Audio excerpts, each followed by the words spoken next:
Alexander the Great, Raja Agung dari Makedonia. Sejak masih sangat muda, Alexander telah memiliki visi besar menjadi raja yang menguasai seluruh wilayah kekuasaan Persia. Menguasai wilayah kerajaan yang luasnya melebihi ayahnya, melebihi tanah Makedonia. Alexander memiliki visi besar yang diilhami oleh kiprah ayahnya, Philip II. Diilhami oleh kebanggaan ibunya akan garis keturunan Herakles, diilhami oleh Iliad Homer akan kehebatan Achilles, diilhami oleh gurunya Aristoteles tentang batas-batas dunia. Diangkat menjadi raja pada usia 20 tahun setelah kematian ayahnya, melancarkan kampanye militer ke Asia Barat, Mesir, Asia Tengah, dan Asia Selatan. Kemudian pada usia 30, berhasil membentuk kekaisaran terbesar sepanjang sejarah, mulai dari Balkan sampai ke India luasnya.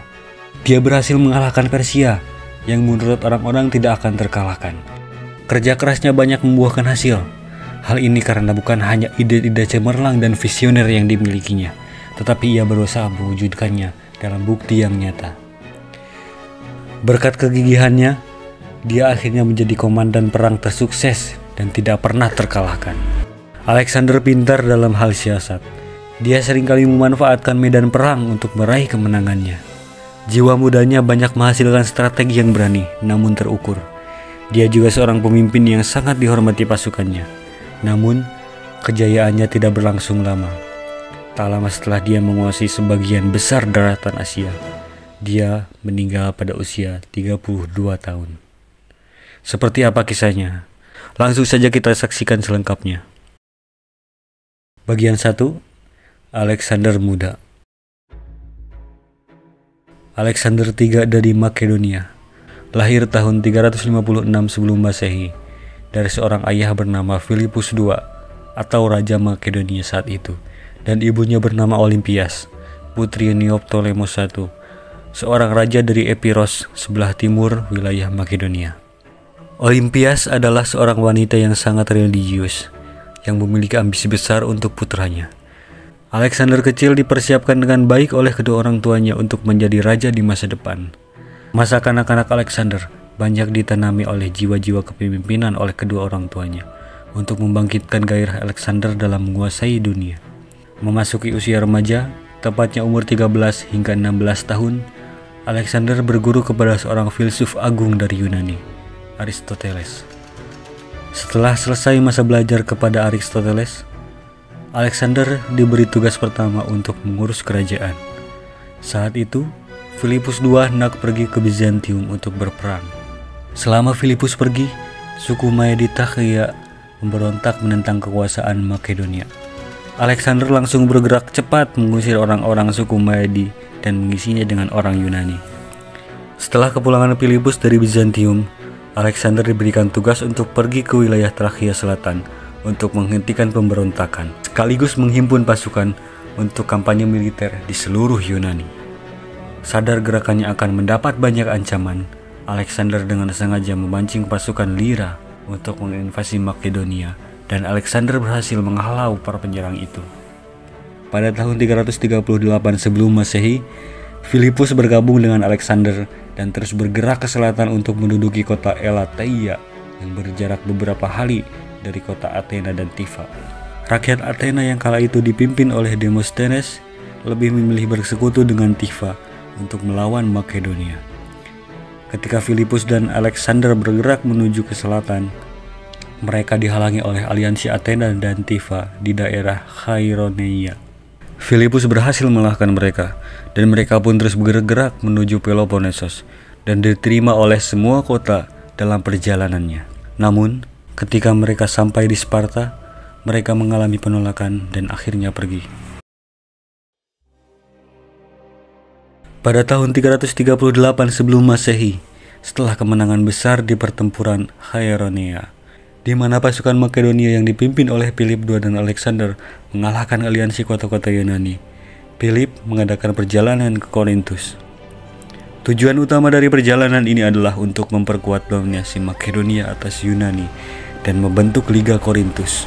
Liga ini adalah aliansi kota-kota Yunani yang bertujuan untuk bersatu di bawah kepemimpinan Philip dalam menghadapi ancaman dari kekaisaran Persia. Di Korintus, Philip II mengundang seluruh negara-negara kota Yunani untuk bergabung dalam Liga Korintus. Liga ini secara resmi dibentuk pada tahun 337 sebelum Masehi dengan Philip sebagai hegemon atau pemimpin tertinggi dari aliansi ini. Semua kota di Yunani bergabung dalam aliansi ini kecuali Sparta. Lewat aliansi ini, semua anggota liga berjanji dan mendukung satu sama lain dan menghormati kemerdekaan masing-masing kota. Selain itu, mereka sepakat untuk bersatu di bawah Philip untuk melancarkan kampanye militer melawan Persia. Pengangkatan Alexander. Alexander sebagai pewaris Makedonia tentunya melalui banyak ancaman. Salah satunya yaitu adanya kemungkinan ahli waris lain selain Alexander. Pada tahun 337 sebelum Masehi, setelah pembentukan Liga Korintus, Philip II pulang ke Pella. Philip II kemudian menikah dengan Cleopatra Eurydice, keponakan Jenderal Makedonia, Attalos. Pernikahan ini menimbulkan ketegangan di istana, karena Cleopatra sendiri bangsawan asli Makedonia, sementara istri-istri Philippus berasal dari berbagai etnis dan politik yang berbeda, termasuk Olympias, ibu Alexander yang berasal dari Epirus.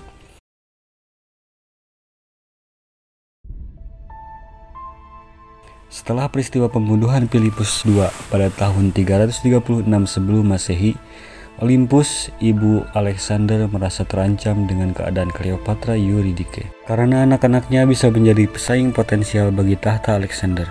Cleopatra Eurydice kemudian dipaksa untuk bunuh diri dan anak-anaknya pun dibunuh. Pada masa awal pemerintahannya, Alexander menyingkirkan orang-orang yang menurutnya mengancam tahtanya. Dia menghukum mati sepupunya, Amintias, dan membunuh dua pangeran Makedonia dari Lynkestis. Beberapa peristiwa di atas menunjukkan betapa kejamnya politik dan perebutan kekuasaan Makedonia saat itu.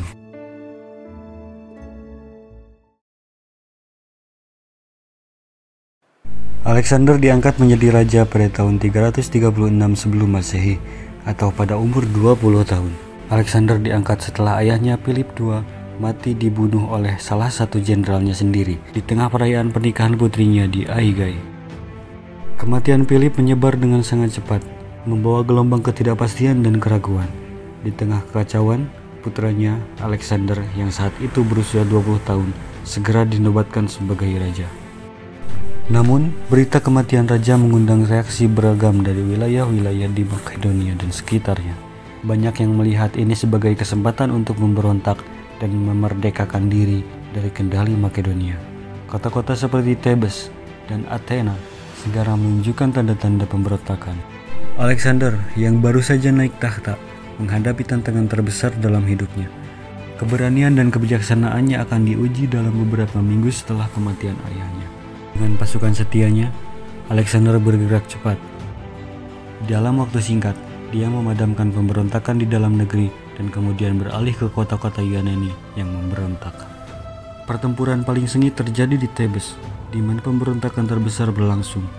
Alexander menunjukkan kecakapan militernya yang luar biasa, menghancurkan pasukan Thebes dan menghancurkan kota sebagai peringatan bagi yang lain. Dengan tindakan tegas ini, Alexander menegaskan kekuasaannya dan mengirim pesan yang jelas bahwa pemberontakan tidak akan ditoleransi.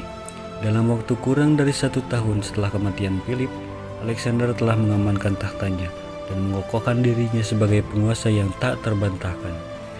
Dengan kepemimpinan yang tegas dan keberanian yang luar biasa, Alexander berhasil memadamkan pemberontakan dan mengamankan tahtanya.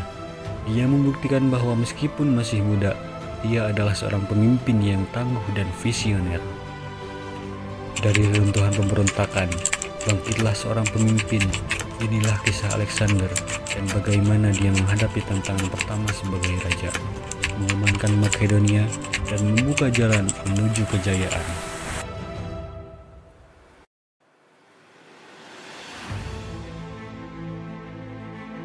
Penaklukan Persia.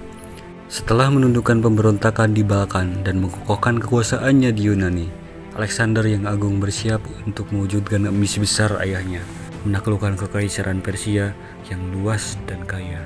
Di istananya di Pella, Alexander mengumpulkan para jenderalnya dan merencanakan invasi ke Persia. Dengan persiapan yang matang, dia tahu bahwa langkah ini bukan hanya tentang penaklukan Persia, tetapi juga tentang membuktikan dirinya sebagai pemimpin dunia. Dengan pasukannya yang terlatih dan semangat yang tinggi, Alexander meninggalkan Makedonia dan memulai perjalanannya menuju Persia. Dia tahu bahwa untuk mengalahkan Persia, dia harus menyeberangi Hellespont, selat yang memisahkan Eropa dan Asia. Dalam sebuah demonstrasi simbolis, Alexander sendiri yang memimpin pasukannya menyeberangi Hellespont. Setibanya di pantai Asia, dia melakukan upacara penghormatan di Troy, tempat yang legendaris dalam mitologi Yunani. Dari Troy, Alexander melanjutkan perjalanannya ke selatan menuju kota-kota pesisir yang dikuasai oleh Persia. Pertempuran pertama mereka terjadi di Gransius, sebuah sungai di Asia Kecil. Di Gransius, Alexander menghadapi pasukan Persia yang kuat. Meskipun menghadapi tantangan yang besar, strategi brilian dan keberanian Alexander memastikan kemenangan mereka. Setelah kemenangan di Gransius, Alexander terus menaklukkan kota-kota pesisir, mengamankan jalur suplai, dan memperkuat posisinya di Asia Kecil. Dengan semangat yang tak tergoyahkan, Alexander dan pasukannya melanjutkan perjalanan mereka ke dalam jantung kekaisaran Persia. Di hadapannya terbentang rintangan besar, namun juga kesempatan untuk mencapai kejayaan yang abadi. Dari Troy ke Gransius, dari pantai Hellespont ke jantung Persia, Alexander memulai penaklukan yang akan dikenang sepanjang masa. Inilah kisah awal perjalanan seorang penakluk yang tak terbendung.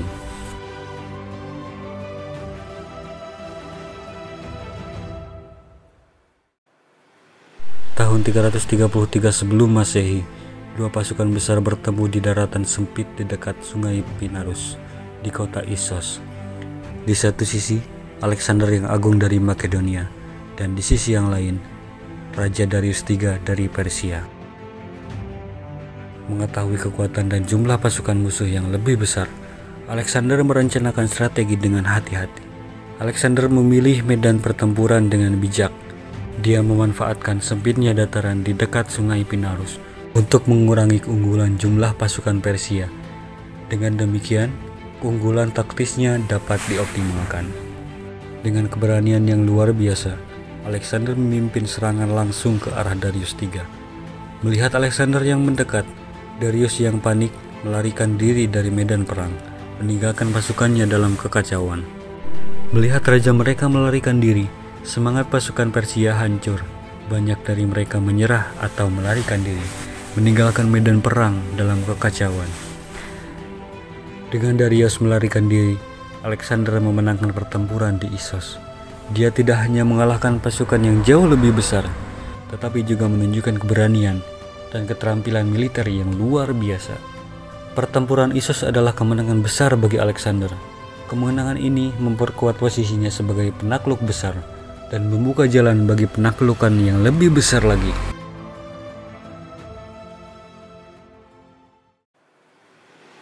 Pada tahun 332 sebelum Masehi, Alexander kemudian menaklukkan kota Tyre, dan peristiwa tersebut dikenal dengan pengepungan Tirus. Pengepungan tersebut menyita banyak waktu dan prajurit, yang akhirnya mengakibatkan seluruh pria di kota tersebut dibunuh dan wanitanya dia jadikan sebagai budak, imbas dari kemurkaan Alexander. Setelah mengalahkan Tirus, sebagian besar kota dalam rute ke Mesir menyerah. Alexander memasuki Mesir pada tahun 332 sebelum Masehi. Di sana, dia dipandang sebagai seorang pembebas. Dia memperoleh gelar penguasa baru alam semesta. Dalam masa tinggalnya di Mesir, dia mendirikan Alexandria atau kota Iskandaria. Berangkat dari Mesir pada tahun 331 sebelum Masehi, Alexander pergi menuju ke timur, ke Mesopotamia, dan sekali lagi mengalahkan Darius dalam pertempuran Gaugamela. Gaugamela akan terbukti sebagai pertempuran terakhir dan paling menentukan antara Alexander dan Darius. Alexander lalu bergerak menuju Babilonia, menaklukkan kota tersebut. Setelah memperkuat kendalinya di Babylon, Alexander melanjutkan perjalanannya menuju Susa. Dalam perjalanan ini, pasukan Alexander menyeberangi pegunungan Zagros, menghadapi tantangan alam yang sangat berat, termasuk cuaca buruk dan medan yang sulit. Ketika Alexander dan pasukannya tiba di Susa, mereka menemukan bahwa kota Susa adalah kota yang kaya dengan harta karun dan persediaan yang melimpah. Susa, salah satu ibu kota kekaisaran Persia, menyerah tanpa perlawanan berarti. Harta kekayaan yang ditemukan di Susa, termasuk perbendaharaan emas dan perak, menambah kekayaan Alexander dan memfasilitasi kampanye militer lebih lanjut. Di Susa, Alexander memperkuat kendalinya dengan menempatkan garnison Makedonia dan memastikan pemerintahan berjalan dengan baik. Dia juga mulai mengintegrasikan budaya Persia dengan budaya Yunani. Dengan kebijaksanaan dan keberanian, Alexander berhasil menaklukkan salah satu kota paling penting di Kekaisaran Persia, memperkuat posisinya sebagai penakluk besar yang mengubah wajah dunia kuno.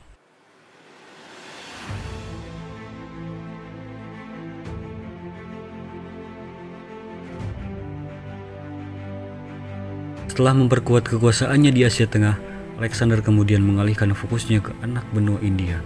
Alexander kemudian mengundang seluruh kepala suku bekas kesatrapan Gandhara, Ambi, penguasa Taksila, berhasil tunduk di bawah kekuasaannya. Tetapi kepala suku lain seperti Asvaka, Asakenoi, Aspasloi enggan untuk tunduk, dan akhirnya Alexander pun dengan terpaksa menaklukkannya. Setelah menaklukkan mereka, Alexander menyeberangi sungai Indus dan bertempur melawan penguasa Punjabi lokal yang bernama Raja Puru. Alexander mengalahkan Raja Puru melalui pertempuran yang sengit, yaitu pertempuran Hidaspes. Di sebelah timur kerajaan Puru, di dekat sungai Gangga, berdiri kerajaan Nanda di Magadha dan kekaisaran Ganggaridai di Bengali.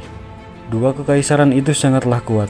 Pasukan Alexander kemudian memberontak karena tidak mau lagi menghadapi pasukan India yang kuat. Selain itu, mereka juga sudah lelah setelah berperang selama bertahun-tahun. Mereka memberontak di sungai Hidaspes, menolak untuk maju lebih jauh ke timur. Dengan demikianlah, sungai ini menjadi batas paling timur penaklukan Alexander.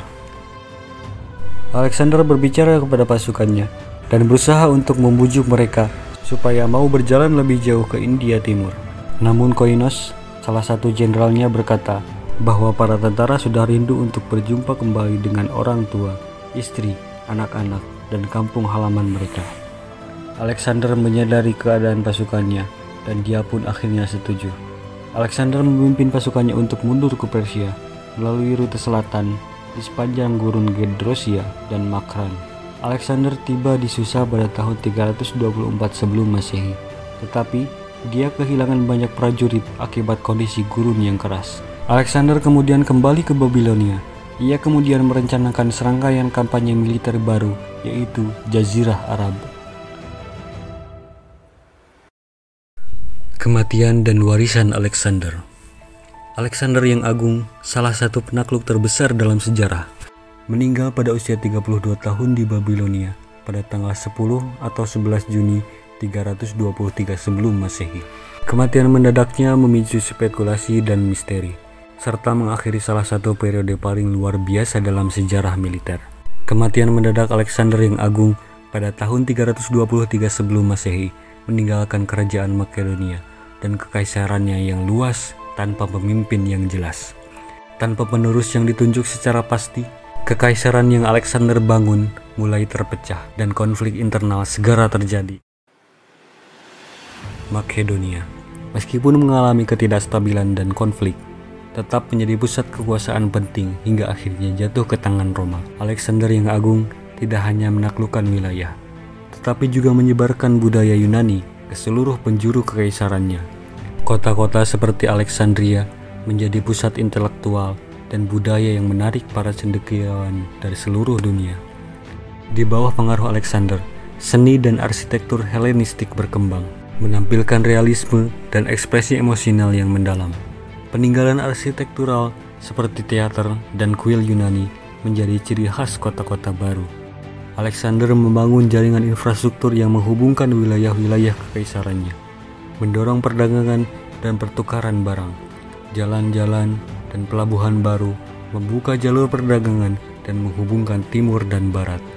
Kebijakan integrasi dan toleransi budaya Alexander menciptakan masyarakat yang lebih beragam dan harmonis dengan mengadopsi praktik-praktik setempat dan mendorong pernikahan campuran. Dia membentuk ikatan yang lebih kuat antara penakluk dan yang ditaklukkan. Alexander mendorong pendidikan dan ilmu pengetahuan dengan mendirikan pusat-pusat pembelajaran seperti perpustakaan Alexandria. Pertukaran ide antara budaya Yunani dan Timur Tengah mempercepat kemajuan dalam berbagai bidang ilmu. Warisan Alexander yang Agung melampaui batas waktu dan tempat. Dengan menyebarkan budaya, memperkuat ekonomi, dan mengintegrasikan masyarakat, dia meninggalkan jejak yang abadi dalam sejarah manusia. Era Helenistik yang dibangunnya adalah bukti abadi dari pengaruh dan kebijaksanaannya sebagai salah satu pemimpin terbesar sepanjang sejarah.